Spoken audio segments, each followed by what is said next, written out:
Dia novamente, porque a gente está na parte 2 dessa live.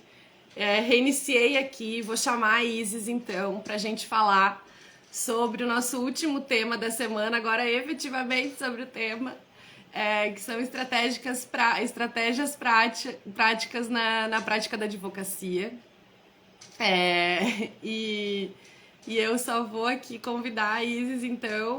Seguimos aqui a nossa conversa. Convidei. Oba! Voltei.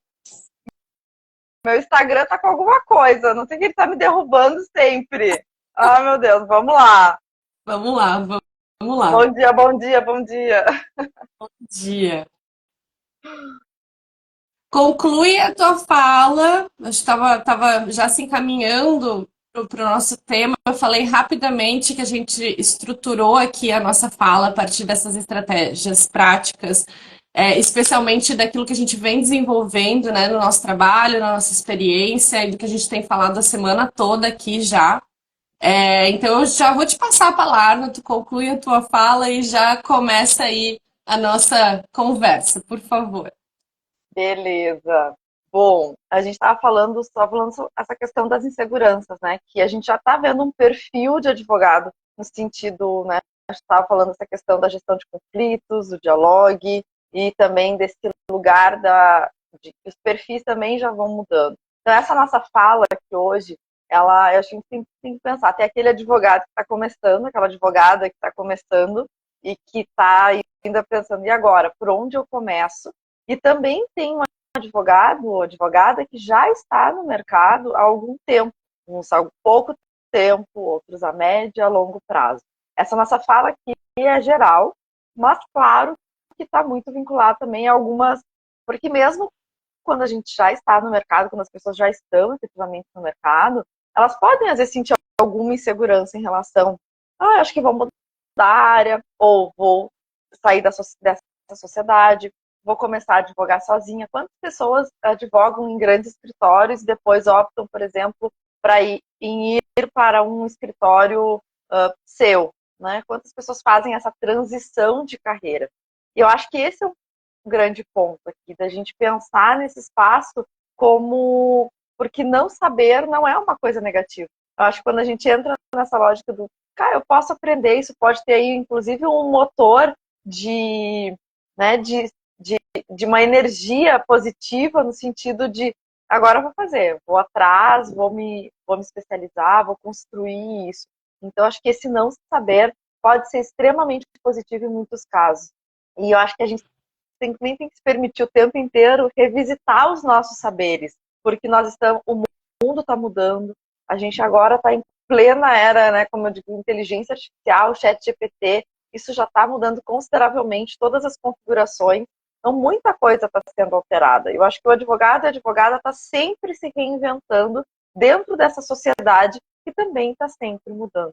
Então, quando a gente vai falar aqui de alguns passos, mas né, porque de forma bem genérica, mas levando em consideração tudo isso que eu estou falando. A gente está em todo momento nesse movimento.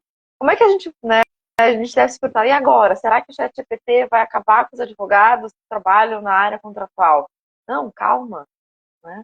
Acho que a inteligência artificial, novamente, vem para somar dentro da nossa. É algo que a gente vai ter que aprender a lidar também. Assim como a gente precisou aprender, e aí eu vou aqui a gente entrega os anos, né? Com o processo eletrônico. Quando antes a gente tinha o processo físico, era tudo físico, gente, era processo físico, tá? A gente ia de carrinho por fora, a gente manuseava muitos papéis, a gente também precisou passar por essa reconfiguração. Então, quando a gente está falando disso tudo, a gente está falando desse espaço. Eu acho que o primeiro passo está dentro disso, que é se reconhecer nesse espaço. Reconhecer esse lugar desse eu, advogado, eu, advogada. Como é que eu me coloco? Qual é a minha identidade a partir disso? Quais são as minhas competências e o que eu vou valorizar dentro dessa minha advocacia? Como é que eu vou escolher caminhar dentro desse lugar e me posicionar a partir disso? Me posicionar a partir desse meu lugar, porque, vamos lá, eu sou uma pessoa que sempre gostei da área do direito de família. e sucessões. Desde o início, né? Sempre foi algo que eu me identifiquei, sempre foi algo que eu gostava de estudar, desde a graduação, foi algo que me chamou muito a atenção. Então, isso já é um perfil, isso já indica alguma coisa, já me indica alguma coisa. Ok, depois o empresarial chegou um pouco perto, chegou perto de mim. Acabei olhando para ele também, acabei. Mas é isso, a gente vai. Mas qual era aí essa Isis que se reconheceu ali no dia de família, mas com numa lógica mais conciliatória, numa lógica mais negocial, levou isso para a advogada, que também foi um pouco para o empresarial dentro dessa ideia. Então, claro que são áreas completamente diferentes, mas a gente tem que pensar também que temos muitas empresas familiares no Brasil. E até que ponto esse é um espaço que a gente também precisa pensar. Então, percebam que as coisas vão, a gente vai pensando em como construir esse nosso espaço, esse nosso lugar. E esse lugar da advocacia negocial, desse espaço do diálogo, de valorizar entendimentos, de valorizar tudo isso, faz muita diferença. É importante, né, cada vez mais. A gente sabe que, e sempre quando a gente faz essa falha, eu sempre gosto de fazer uma ressalva. Ninguém está falando aqui para não usar o Poder Judiciário, que o Poder Judiciário é ruim. Em nenhum momento a gente está considerando a existência. Mas sim, a gente tem que verificar que os números, os dados nos mostram uma certa morosidade. E que também existe ali um espaço para tomada de decisão de um terceiro. São fatos. A gente está trabalhando aqui, não é com achismo, né? A gente está trabalhando com dados que o próprio CNJ nos coloca. Então, acho que a partir disso, a gente precisa olhar que tipo de advogado eu quero ser. Eu quero ser esse advogado, tá tudo bem, mas eu quero ser um advogado com uma lógica mais negocial, que possa trabalhar de uma maneira mais extrajudicial também, valorizando. Nem sempre isso vai ser possível? Sim, nem sempre isso vai ser possível.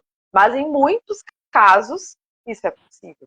Em inúmeros casos. E isso vai nesse lugar de saber, beleza, agora eu sei quem eu sou, eu sei qual é o meu lugar dentro dessa advocacia, eu vou optar conscientemente por uma advocacia mais negocial, por uma lógica de maior diálogo, por uma prática mais extrajudicial, onde eu tenho um pouco mais de controle sobre as coisas do que no Poder Judiciário, em que eu não sei quando é que vai ser a pauta da minha audiência. Então, eu não sei quando é que vai ser essa tomada de decisão. E tá tudo bem eu escolher também pelo caminho do judicial, se for preciso. Acho que esse é o primeiro passo, assim, que eu quero começar a falar. Vocês querem acrescentar alguma coisa aqui, Ana? Eu acho que a gente pode pensar que tem muitas pontos de vista e uma cultura, né, que já existe, que muitas vezes as pessoas podem perguntar, mas nem tudo dá para conciliar, mas nem tudo dá para negociar. Mas... Não, gente, nem tudo. A questão é que antes da gente encontrar essas barreiras, que elas existem, sim, a gente precisa saber quais são as escolhas profissionais que a gente vai fazer também de posicionamento, porque nós trabalharmos sendo refém desse sistema, né? A não ser que eu esteja numa linha de frente aqui, antes estava conosco, né, uma colega advogada que trabalha com um nicho muito específico, né, trabalha com mulheres que têm dificuldade de receber a pensão dos seus filhos. Então ela tem essa frente, ela escolheu essa frente para ela. E isso é legítimo, isso é muito interessante. E a gente precisa também desses profissionais, né?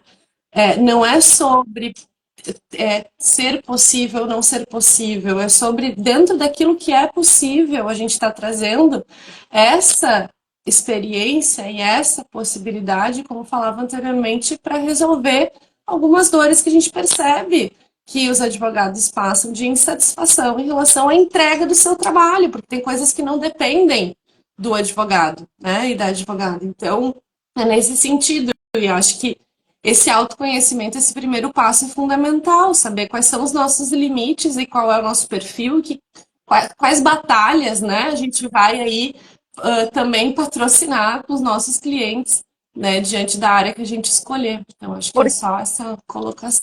Porque isso é que vai nos trazer também aquela motivação da gente acordar e da gente fazer o nosso melhor trabalho, é o espaço, né, da gente realmente poder se sentir real ali dentro daquilo ali, né? Com a nossa identidade, com tudo isso. E aí o segundo passo é exatamente escolher uma área.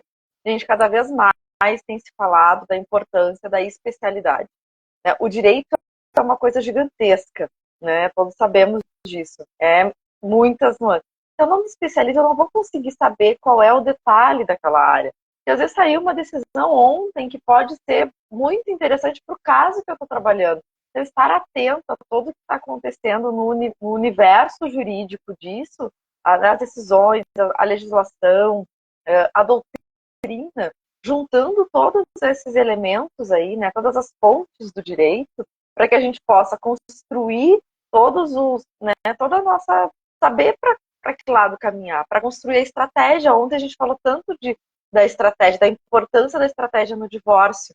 Então, aí quando a gente não sabe, não tem todos o detalhamento da nossa área, dificilmente a gente vai conseguir construir a melhor estratégia, porque a melhor estratégia perpassa esse lugar do conhecimento, da técnica, do lugar da especialidade. Então, escolher uma área para atuação é fundamental, para que a gente possa realmente sempre poder estar atualizado, né, fazendo cursos para atualização. É sempre importante a gente estar em contato com pessoas da área, trocando ideias, às vezes fazendo esse networking é tão importante, porque às vezes a gente tem uma dúvida, né? A gente tem uma situação de, olha, eu estou pensando nesse caminho, vou trocar uma ideia com alguém, ou vou contratar uma consultoria especializada, ou vou trocar uma ideia com um colega mais próximo e vamos tomar um café, estou querendo trocar uma ideia sobre um caso, vamos conversar um pouco. Isso é bom para as duas pessoas, tanto para quem traz a situação, quanto para quem compartilha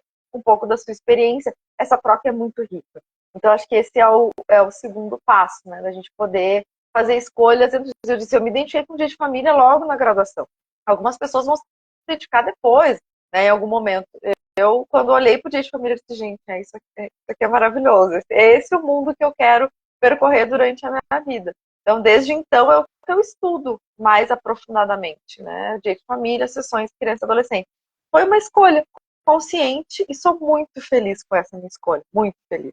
Eu acho que esse é um ponto importante da gente olhar onde é que a gente vai trabalhar, ou, no meu, né, também pesquisar em alguns cenários, mas enquanto advogado, é fundamental que a gente tenha essa especialidade.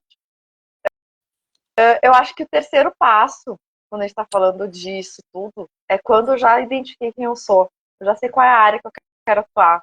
Então, eu vou construir um portfólio desses meus serviços, para apresentar para a pessoa exatamente isso, esse meu perfil, quem eu sou, né, como é que eu me apresento dentro desse espaço.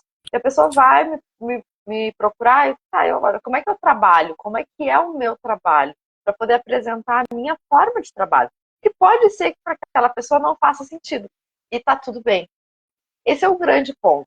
Quais são os clientes que a gente quer? Quais são os clientes que a gente quer que venham especificamente? Qual é o cliente que tu escolhes? Por quê? Porque tem cliente, tem determinadas ações que talvez não seja o teu perfil. Eu trabalho num nicho específico. São esses clientes que eu vou buscar. São essas pessoas que eu quero trabalhar. Então, dentro desse espaço. Então, esse portfólio vai ajudar isso. E, claro, vamos fazer um portfólio para encaminhar por WhatsApp, para encaminhar por e-mail, que possa ter um detalhamento para a pessoa ler, pensar sobre isso, né, para que ela possa reconhecer esse profissional dentro desse espaço. Quer falar sobre o portfólio, Ana, da importância dele? Esse portfólio que a gente fala tem tanto a ver com a relação advogado-cliente, né, para que a gente fala até mesmo, né, de ter uma carta de apresentação, de usar essas informações como um posicionamento. É claro que muitas vezes, e a gente espera, né, que as pessoas nos procurem a partir do nosso posicionamento, elas reconheçam em nós o porquê elas querem nos contratar, né? Mas isso também reforça, principalmente, os parâmetros e os limites dessa relação, aquilo que o profissional está se propondo a entregar, né? Da mesma forma, esse portfólio de serviços é um exercício, é uma ferramenta, é um documento muito importante para o profissional, para que a gente tenha mais clareza de quais são os serviços que a gente presta, por mais óbvio que isso pareça. Porque a gente, às vezes, acha que tem coisas que, mas isso faz parte. Eu gastar 3 horas no WhatsApp negociando ou falando com um tabelionato faz parte, né? Tá, mas isso também engloba o teu trabalho e tem um custo, né, na tua hora de trabalho.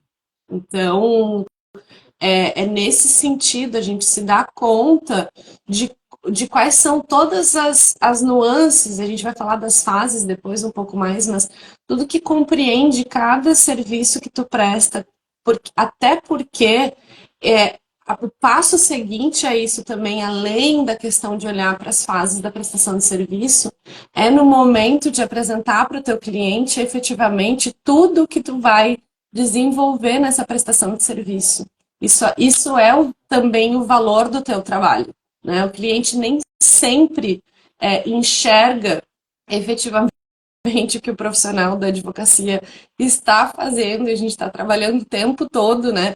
Principalmente quando a gente fala de processo, né? Um processo parado não significa zero trabalho do profissional, né? Então, é, é, que o lugar em que o cliente também perceba todo o trabalho que está sendo desenvolvido ali, e isso gere uma clareza na relação, uma confiança também. Então, portfólio de serviços compreende, vem desse primeiro passo do profissional olhar para si, né, para o seu trabalho, para aquilo que ele desenvolve, e isso se tornar um elemento também de conexão com o cliente. Que isso vai refletir em tudo, né? Na prestação de serviço, na relação de confiança, na precificação, na contratação, na fidelização desse cliente, né? Na recontratação, principalmente, e na indicação, né? Porque, então, assim, a gente tem um começo disso, não adianta a gente falar que você se posicione de uma forma que seu cliente, né, te indique e volte, né, a procurar os teus serviços. Não, mas como que a gente constrói isso, né? Então, começa a ter clareza. E acho que o portfólio vem aí como uma possibilidade, né? Exato. Porque até aqui vocês percebam que a gente está falando de uma questão de planejamento, né? A gente está falando de planejar como é que eu vou me colocar no mundo, como é que eu vou me apresentar enquanto profissional no mundo. Por isso que também hoje em dia é fundamental a inserção nas mídias, LinkedIn, Instagram, né?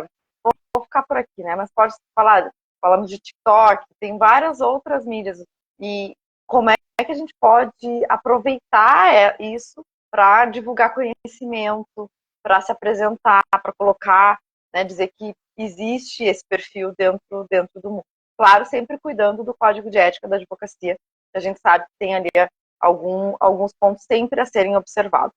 Mas a inserção nas mídias tem a ver com isso, a gente poder se apresentar no mundo dentro desse papel, né? Dentro desse lugar, as pessoas saberem como a gente trabalha, conhecer a pessoa, porque é isso, quando a gente quer conhecer, a gente vai ali, quero saber quem é essa pessoa, né? Quem ela é, como é que ela se posiciona no mundo, né? De diversas maneiras. Então, eu quero olhar para aquele profissional, saber quem é, para que eu possa entender desse perfil. Acho que o quinto passo é a gente pensar em ter um método, né? Por que ter um método? A gente falou de portfólio, a gente falou desse reconhecimento desse eu profissional, eu advogada que estou construindo ou me reconfigurando dentro desse novo cenário, e aí a ideia é de ter um método. E quando a gente fala de ter um método, é poder ter esse percurso, né, para construir essa minha advocacia. E aí, a partir desse percurso, entram várias fases, né? Esse eu, quem eu sou, a fase do diagnóstico, que é também um passo aqui importantíssimo, que eu colocaria aqui como um sexto passo, eu acho que é saber fazer um bom diagnóstico. Um advogado, hoje em dia, tem como diferencial, eu não tenho a menor dúvida disso, fazer um bom diagnóstico. O advogado sabe reconhecer um bom diagnóstico, sabe traçar boas estratégias, ele vai ser um advogado, uma advogada que vai conseguir ter destaque dentro desse mercado de trabalho cada vez mais rápido, cada vez mais diferente, cada vez mais mutante. né, cada vez mais acelerado também. Você quer falar do método, Ana? A gente fala aqui intencionalmente de um método, né? Porque não adianta a gente só falar, né, que é importante ter método e podem existir muitos métodos, né? Mas a gente, de fato, parou, e colocou isso de maneira sistemática, sistematizada dentro de um método, né? Então a gente está falando a partir desse lugar, né, de quem desenvolveu esse método, que a gente chama de método 3R para advocacia negocial, justamente pensando em todas essas complexidades que estão basicamente aqui de maneira bem objetiva falando, né, dividido em 3 fases. E tudo que a gente está trazendo aqui como possibilidades estratégicas da prática profissional foram pensadas também dentro desse método, né, que quer trazer mais rapidez, mais rentabilidade, mais resolutividade para a advocacia. Então, a gente fala desse lugar, acho que precisa ser dito isso, né? Então, e quando a gente fala de diagnóstico, sim, o diagnóstico pode ser interpretado de algumas formas. A gente também tem um lugar de fala aqui e também pensamos nisso, desenvolvendo uma ferramenta específica para isso, mas a questão o que a gente está compartilhando de fato aqui é que diagnóstico é o olhar intencionalmente para a situação apresentada pelo cliente, seja um conflito, seja uma situação jurídica, porque a gente, enquanto advogados, a gente tem que usar esse conhecimento técnico a nosso favor, né? E isso também agrega valor para quando um cliente te procura, porque cada análise intencional, análise estratégica de um caso passa por uma personalização, por uma customização. A gente não tem respostas únicas, não tem uma resposta só para cada tipo de situação, né, vivenciada no direito, especialmente na área do direito de família. Então, o diagnóstico passa pelas pessoas, pelos seus interesses, pelas suas necessidades, pelas suas relações, pelo objeto do que está sendo tratado. Às vezes as pessoas não têm noção também da complexidade em que elas estão inseridas, né, nas relações jurídicas que elas vivem. As pessoas envolvidas, aqui quando eu digo pessoas, são a pessoa que te procura, as pessoas da relação delas, pessoas envolvidas na situação, na relação jurídica. E a gente aprofundar isso num momento que também é estratégico, né, Isis? Porque quando a gente fala de diagnóstico, é um primeiro passo nessa relação que se forma do advogado com o seu cliente. E ele pode ser revisitado, ele pode ser refeito ao longo dessa relação e da prestação de serviço, mas o momento crucial de ser feito é no início, né? Já de traçar aí algumas estratégias, inclusive das opções que existem para resolução, estratégias que também vão facilitar a precificação desse trabalho e que vão gerar tudo isso que a gente vem falando, né? Essa relação de confiança e, sobretudo, uma atuação voltada para a resolutividade. E claro que a negociação faz parte disso também, mas depois a gente fala mais. Mas então, pode seguir. Eu acho que é isso. Acho que fazer um bom diagnóstico hoje, como dizer, é um diferencial. É compreender, ter essa escuta. Eu acho que essa advocacia negocial também permeia esse espaço desse reconhecimento do diálogo, né, da construção dessas relações. E quando a gente falou lá no primeiro passo de criar uma identidade, da gente poder saber qual é o nosso lugar de fala, a gente está falando também desse lugar de construir essa confiança com as pessoas que estão procurando. A pessoa sabe que nós somos, a gente sabe. Esse autoconhecimento é tão importante nesse lugar porque a gente consegue, olha, o meu trabalho é assim, eu trabalho dessa forma, eu tenho clareza para conseguir apresentar como eu trabalho. E quando eu faço o diagnóstico, da mesma forma, eu tenho clareza para dizer, olha, vou olhar para isso aqui, eu percebi a partir do teu caso que o caminho é tal. Conseguir mapear o desenho assim, do diagnóstico a partir de perguntas intencionais e cuidadosamente estruturadas para que possa direcionar aquela pessoa, aquele perfil. Porque é isso. Cada pessoa, cada caso é um caso. Parece óbvia essa frase, mas sim, a gente precisa especificar. Por isso a ideia da especialidade, por isso a ideia dessa escuta a partir do diagnóstico, para que a gente possa montar um plano de trabalho para aquela pessoa, para que possa ser possível apresentar um plano de trabalho adequado e assertivo. e que vai atender aos anseios daquela pessoa, aos interesses dela. Porque quando nós estamos nesse lugar da escuta, né, nesse lugar do diálogo, da possibilidade de ter clareza e construção de confiança, eu vou estabelecer a partir desse plano de trabalho essas possibilidades e aí eu vou também precificar o trabalho que está sendo feito. Porque eu consigo já identificar como é que eu vou, olha, isso aqui, a opção tal é isso, a opção tal é aquilo. Para cada uma dessas opções, eu posso ter valores diferentes, porque vai depender, se for para essa judicial por esse caminho, se for para outra coisa, etc. Então, a partir desse espaço, eu posso identificar como é que eu vou fazer a precificação do meu trabalho. E quando a gente fala em precificação, a gente também fala de uma precificação por fases.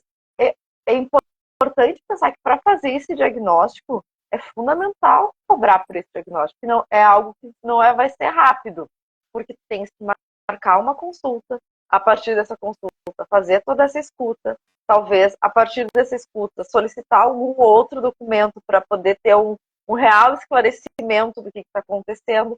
Se a pessoa não tem esse documento, vai ter que ter esse tempo de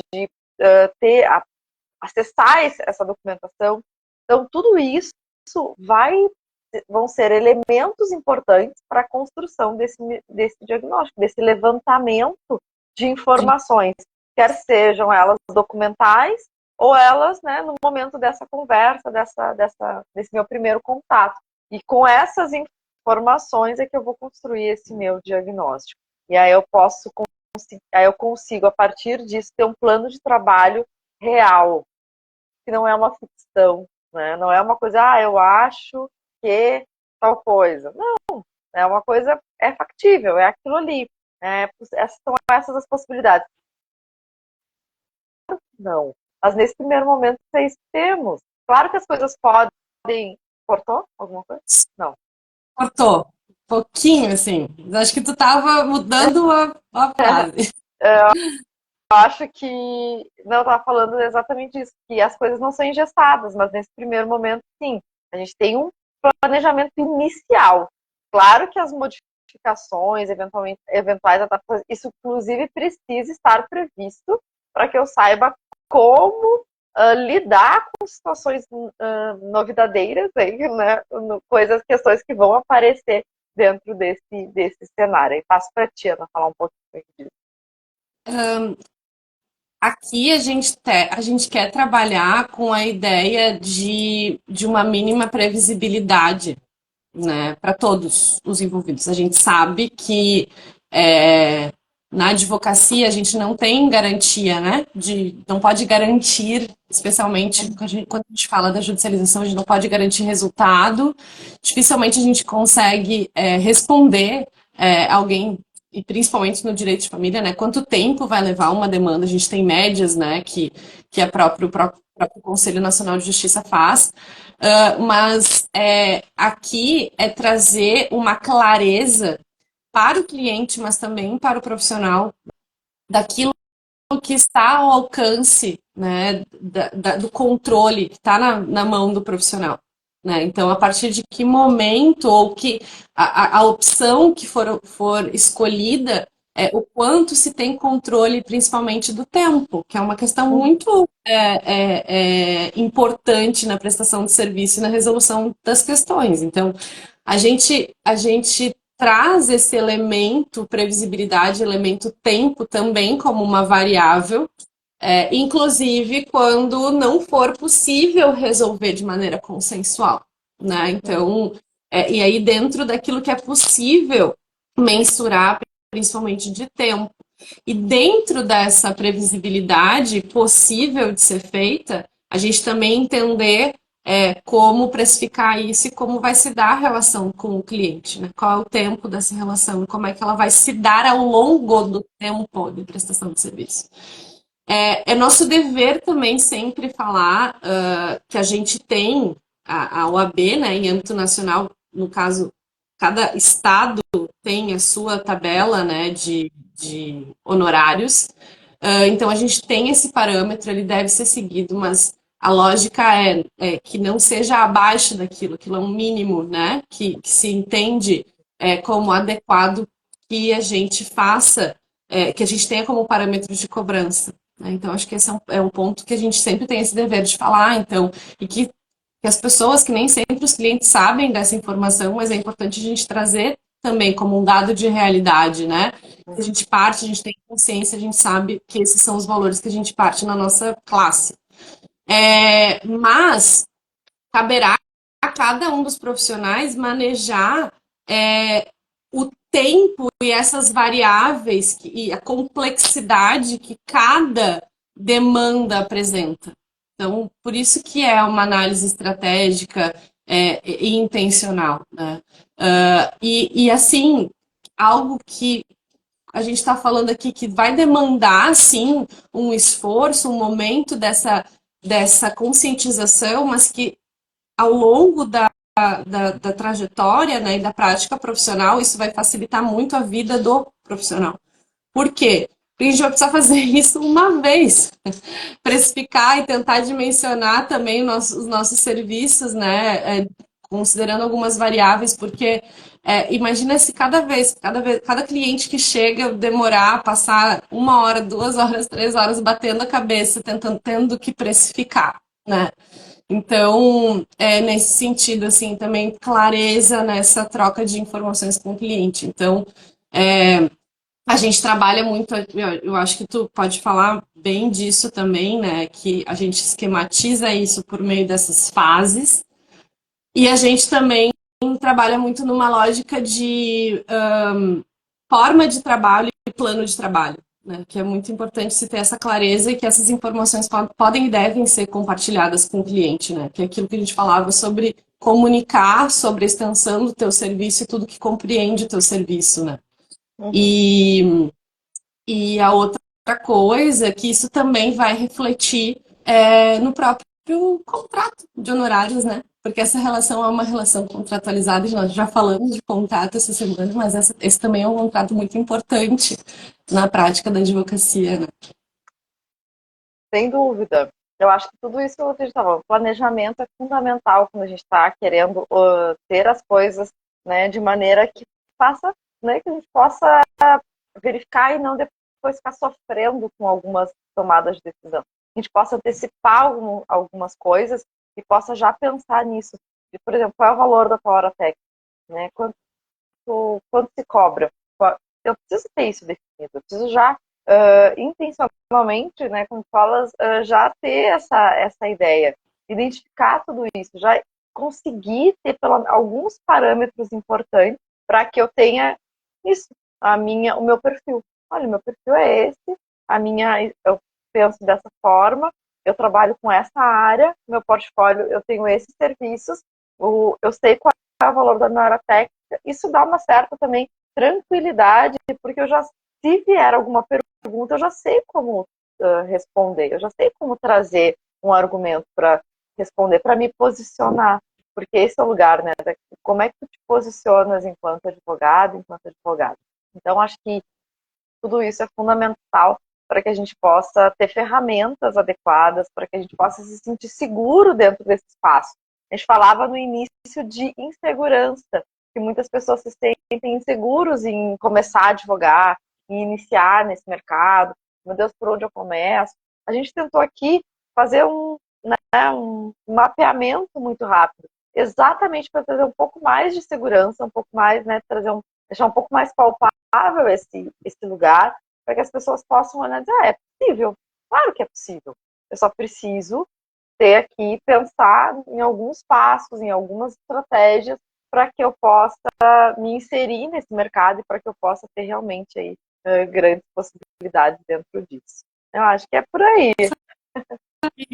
E poder falar sobre isso, né, Isis? Acho que a gente vem de uma geração e que, claro, a graduação em Direito não tem a pretensão de ensinar a advogar, não até o presente. E que a gente vem de uma geração que se lançou no mercado com parâmetros, paradigmas, né, de profissionais que não compartilhavam essas informações, né? As dificuldades, os desafios, o que seria mais difícil enfrentar. Então a gente foi aprendendo na tentativa e erro né? E a gente vê muitos desses profissionais que estão no mercado há muito mais tempo do que nós, né? E tem essas dores ainda, carregam essas dores, muitas da prática profissional, e que são as mesmas, às vezes, de quem está começando, né? Então, por isso que logo no início, quando tu falou, né, não saber não é um problema, estar começando não é um problema, a gente precisa falar sobre essas questões, né? Falar sobre esse encontrar o seu lugar e ter uma vida profissional satisfatória, entregar o melhor para o seu cliente, né? Fazer a diferença, trabalhar com esses resultados. Então, a gente abre esse espaço aqui, abre o espaço também do Dialogue, né? A gente tem a página, o perfil do Dialogue também ativo, em que a gente também diariamente traz esses temas, debate isso, então convidamos todos também para acompanharem essa produção de conteúdo que a gente tem lá no perfil. E te agradeço mais uma vez por estar comigo essa semana, por estar comigo na vida, né? Obrigada aí pela parceria, pela amizade, por tudo, por ser essa mulher incrível que eu aprendo tanto e que eu admiro tanto. Então, mais uma vez, obrigada. E eu já te disse que eu quero toda semana lá. Eu que agradeço, Ana. É sempre muito bom. As nossas conversas sempre são muito gostosas, produtivas. Acho que isso que é o bom, né? A gente construir essas relações, a gente ter com quem contar para a gente poder construir com uma pessoa, né, que tem aí eu te admiro um monte, sabe disso. E eu acho que essas trocas para mim são sempre muito enriquecedoras. Eu sempre aprendo mais e mais. E é isso, a gente segue conversando por aqui. Não sei se vai ser todos os dias, tá? Mas a gente promete pensar em alguma coisa. Um beijo grande, mulheres, também mais uma vez. Ana, parabéns pelo teu Dia da Mulher, especialmente, e para todas as mulheres que estão nos ouvindo.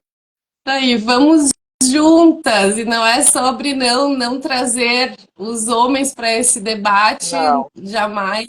É sobre integrar e sobre crescer juntos, se respeitar, cada um nas suas potencialidades, né? No seu lugar, no seu agir, no seu feminino, no seu masculino. A gente tem muito, muito, muito a crescer. Então, obrigada mais uma vez e nos vemos valeu. em breve. Tchau, tchau.